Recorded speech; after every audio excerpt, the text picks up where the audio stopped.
किरीट सुमैया मालेगांव आ रहा है 24 फरवरी को। ये वही शख्स है जिसने प्रशासक राज में मालेगांव को रोहिंग्याई और बांग्लादेशी शहरियों के नाम पर बदनाम किया, झूठे जन्म दाखिले का जो इल्ज़ाम लगाया।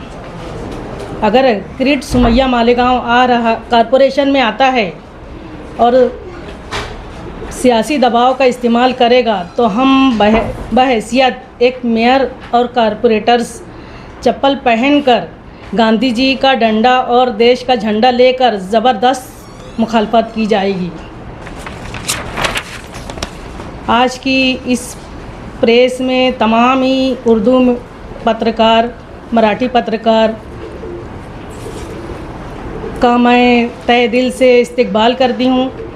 7 फरवरी 2026 को मालेगांव म्यूनसिपल कॉरपोरेशन के ओहदे पर मैं फायज़ हुई हूँ एज अ मेयर के तौर पर। मालेगांव म्यूनसिपल कॉरपोरेशन 15 जनवरी को चुना। शहर की आवाम ने जमहूरी तौर पर 84 कॉरपोरेटर्स को चुन कर दिया और 7 फरवरी को मालेगांव म्यूनसिपल कॉरपोरेशन में मेयर के ओहदे पर मुझे एक बहुत ही बड़ी ज़िम्मेदारी दी गई। 7 फरवरी से कॉरपोरेशन में प्रशासक राज ख़त्म हो चुका है और मेयर को तमाम इख्तियारात हासिल हैं। हमें इत्तला मिली है कि 24 फरवरी को वो किरीट सुमैया मालेगांव में आ रहा है। इसके लिए हमें एक्शन में आना है और इसके खिलाफ़ खड़े होकर कार्रवाई करना है। मैडम एहतजाज तो कैसा रोकेंगे आप उनको आने से? हम एहतजाज करेंगे, पूरी महिलाएं, पूरे कॉरपोरेटर्स। मैं जो एक मेयर हूँ, हमारी डिप्टी मेयर हैं, हम लेडीज़ ही उनका इतना विरोध करेंगे कि उसे कॉरपोरेशन तक आने ही ना दिया जाए। गेट पे खड़े रहेंगे, घुसने नहीं देंगे, ऐसा करेंगे। गेट पर घुसकर उन्हें महिलाएं जो औरतें कॉरपोरेटर है वो मेयर साहबा और हम तमाम जो औरतें कॉरपोरेटर है वो मिलकर ऐसे आदमी को जो सियासी दबाव लाके बिला वजह मालेगांव में एक तरह का माहौल ख़राब करने आए। अब उनको ये बताना है कि प्रशासक राज ख़त्म हो गया है, अब जनता का राज है। जो दोनों समाज के लोगों को वो जन्म दाखिले के नाम पर बेवकूफ़ बनाने का काम कर रहे थे, पॉलिटिक्स कर रहे थे, अब उसका खात्मा हुआ। प्रशासक राज ख़त्म हो गया, अब जनता का राज है। अब जनता की बात होगी, इसलिए हम जनता के प्रतिनिधि उनको रोकेंगे, उनको कॉरपोरेशन में आने नहीं देंगे। देखिए सब मैडम ने कहा, किस तरह से रोकेंगे? हम संवैधानिक तौर पे जो हमको हक हासिल है, हम आवाम के नुमाइंदे हैं। आज आवाम ने हमको यहाँ भेजा है उनकी तकलीफ़ों को दूर करने के लिए, और सबसे पहली तकलीफ़ जो है वो जन्म दाखिले की है, जिसमें 1044 लोग फंसे हुए, जिसमें 700 से ज़्यादा महिलाएं। अब हम महिलाएं जो यहाँ से चुन के आई है वो ऐसे लोगों को, जो महिलाओं और लोगों को बड़ी तादाद में तकलीफ़ दे रहे हैं शहर को, और इसका गलत प्रचार करके पूरे महाराष्ट्र में वो मालेगांव को बदनाम कर रहे हैं। तो हम सिर्फ कॉरपोरेटर ही नहीं, मालेगांव के एक शहरी होने के नाते मालेगांव को बदनाम करने वालों को हम कॉरपोरेशन में घुसने नहीं देंगे। कॉरपोरेशन एक सरकारी अदारा है, क्या यहाँ ऐसा कोई कानून है कि किसी को आने से रोका जाए कॉरपोरेशन? देखो, जो वातावरण ख़राब करने आ रहे हैं, अब उनको अगर मालूमात लेना है तो सरकार ने हर आदमी के लिए एक कायदा बनाया है, राइट टू इन्फॉर्मेशन।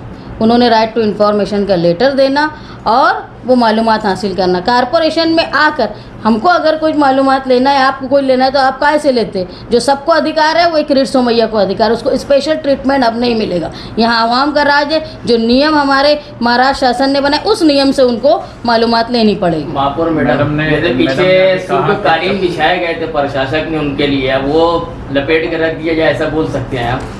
यानी वो किरीट सुमैया जब आ रहे थे जो है, देखो प्रशासक जो था वो उनके दबाव में काम कर रहा था, हम आवाम के दबाव में काम करेंगे। आवाम ये चाहती है कि ऐसा आदमी जो लोगों को परेशान करने सिर्फ सियासी फ़ायदे के, उनका नाम ख़त्म हो चुका था।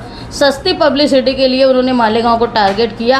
तो अब जो कानून ने उनको अधिकार दिया है वो उतना ही काम करेंगे, और जो हमको कानून ने अधिकार दिया है, लोगों ने अधिकार दिया है, हम उस तरीके से काम करेंगे। जिस तरह मेयर साहबा ने बताया कि हम संवैधानिक तरीके से गांधी जी के उसूलों पर हम गांधी का डंडा लेके, जिस तरह उन्होंने गांधी जी ने लोग भगाया, जो लोग समाज में गलत सुलूक करते थे, समानता को ख़त्म करते थे, तो हम वैसे ही गांधीयाई तरीके से उनको घुसने नाही देंगे। मॅडम, उद्याचा किरीट सोमय्या यांचा दौरा मालेगावच्या महापालिकेत नाही आहे.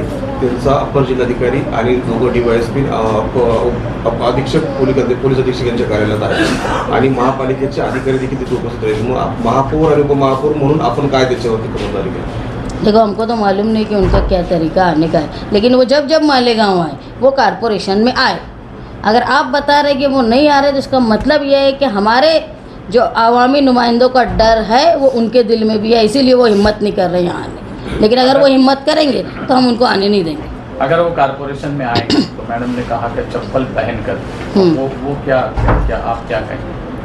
उन्होंने ये कहा, जिस तरह गांधी जी ने हाथ में डंडा लेके संवैधानिक तौर पर जो अहिंसा का मार्ग है उस तरीके से हम चप्पल पहन के उनको रोकेंगे, जमहूरी तरीके से हम उनको रोकेंगे, जो गांधी जी ने जो गांधीयाई तरीका हमको बताया, और उनको ये बताएंगे कि अब जनता का राज है, तुमको प्रशासक राज खत्म हो चुका है। कभी कभी गांधी चप्पल भी नहीं पहने, सिर्फ डंडा ही रखे हैं। हम भी नहीं पहन लेंगे, उतार लेंगे हम हाँ, भी। ऐसा वही थोड़ा सा हम भी उतार लेंगे, उतार के करेंगे एहतजाज। सिर्फ हाथ में डंडा रखे, चाहे साबरमती यात्रा हो, चाहे पटना के पास गांधी मैदान की यात्रा हो। जो आपके इस कदम से शहर का लॉ एंड ऑर्डर भी बिगड़ सकता है। उनके आने से लॉ एंड ऑर्डर बिगड़ने की बात है। हर जब त्यौहार आता है, चाहे वो मुसलमान समाज का हो कि हिंदू समाज का हो, वो यहाँ आके नफ़रत फैलाने का काम करते हैं। उनको ये मालूम है कि मेयर साहबा की अध्यक्षता में एक कमेटी का नियोजन हो चुका है महासभा में। 84 कारपोरेटर ने इनको परमिशन दे दिए कि वो एक कमेटी बनाए और जन्म दाखिले में जो लोग फंसे हैं उनके ताल्लुक से जांच हो। जब ये जांच होने का फैसला हो चुका है तो उनको आने की ज़रूरत नहीं थी। दूसरी बात, जो SIT बनी, SIT में रिपोर्ट है, आज तक वो रिपोर्ट साबित नहीं हो पाई कि भाई वो यहाँ पे बांग्लादेशी है कि रोहिंग्याई है। रिपोर्ट जो पेश करना थी वो भी आज तक रोक के रखी। अगर किरीट सोमैया ये समझते हैं कि उन्होंने सही तौर पे जांच होनी चाहिए तो उनको रिपोर्ट पेश करने की तरफ जाना चाहिए, ताकि आवाम और पूरे महाराष्ट्र में जिस तरह मालेगांव का नाम खराब हुआ वो सामने आना चाहिए कि यहाँ सही सरकार की क्या रिपोर्ट है। प्रशासक राज में किरीट सोमैया के दबाव में अधिकारियों ने FIR दाखिल की। क्या जनता के दबाव में आप किरीट सोमैया पर FIR दाखिल करेंगे मालेगांव की बदनामी करने को लेकर? देखो, प्रशासक राज में जो जनता के खिलाफ जो हुआ, हम जब जनता के नुमाइंदे आए तो हमने उसके खिलाफ जो गलत हो रहा था महासभा से हमने शुरू कर दिया। मेयर साहबा की अध्यक्षता में कमेटी बन रही है जो जांच करेगी जन्म दाखिलों की भी, और जो जिस तरीके से गलत आदेश का झूठी बात करके लोगों को फंसाया गया उसके ताल्लुक से भी हमारी कमेटी काम करेगी। लेकिन अगर कोई मालेगांव शहर में आकर एक समाज को जानबूझ के दबाने की कोशिश करेगा कि पूरे महाराष्ट्र में मशहूर होना चाहता है, तो सबसे पहले ये काम पुलिस का है कि ऐसे समाज कंटक लोगों को वो आने की इजाज़त ही न दे मालेगांव। मैडम, आपके ऑफिसर वहाँ पे मालूमात के लिए जाएंगे देने के लिए उनको, अगर वो कारपोरेशन नहीं भी आ रहे तो कारपोरेशन के ऑफिसर वहाँ पे जाएंगे। तो कल आपने जो लेटर दिया मेयर साहब ने कि क्या उनको मालूमात देनी चाहिए या फिर महासभा के जनरल बॉडी अगर तय करेंगी तो मालूमात देने का क्या मामला है, क्या लेटर आपने दिया? लेटर जो अभी दिया गया है, एक सीधी बात ये कि अफसरान अगर जा रहे हैं तो कोई प्रोटोकॉल नहीं है कि उनके पास जाना। अब कानूनी तौर पे अगर कोई गलत काम करता है तो हम मालूमात लेके उनको भी अमल करेंगे, उनको बोलेंगे। मैंने सीधे कहा कि उनको कोई भी जानकारी अगर लेनी है तो वो राइट टू इन्फॉर्मेशन के तहत वो ले सकते हैं। नहीं, अगर कोई अधिकारी देते हैं अधिकारी आमचं दफ्तर घेऊन त्या पोलीस अधीक्षक कार्यालयात त्यांना अरे तो हम उनके जो नियमाप्रमाणे है वो हम लोग करेंगे। तुबा कॉस्मेटिक कंप्लीट स्किन सॉल्यूशन आपके लिए लाया है धूप से बचाने वाली डे क्रीम, सौंदर्य चेहरे को गोरा करने वाली नाइट क्रीम, फुंसियों के लिए TC skin cleaner and serum, सर्दी में जिल्दों को ताजा रखने वाला मॉइस्चराइजर, 7 दिनों में गोरा करने वाली क्रीम, आंखों के नीचे कालापन को दूर करने वाला TC डार्क वे सीरम, हाथ और गर्दन का कालापन दूर करने वाला साबुन। हमारा पता याद रखें, कुसुम्बा रोड, औलिया मस्जिद के सामने, तुबा कॉस्मेटिक कंप्लीट स्किन सॉल्यूशन।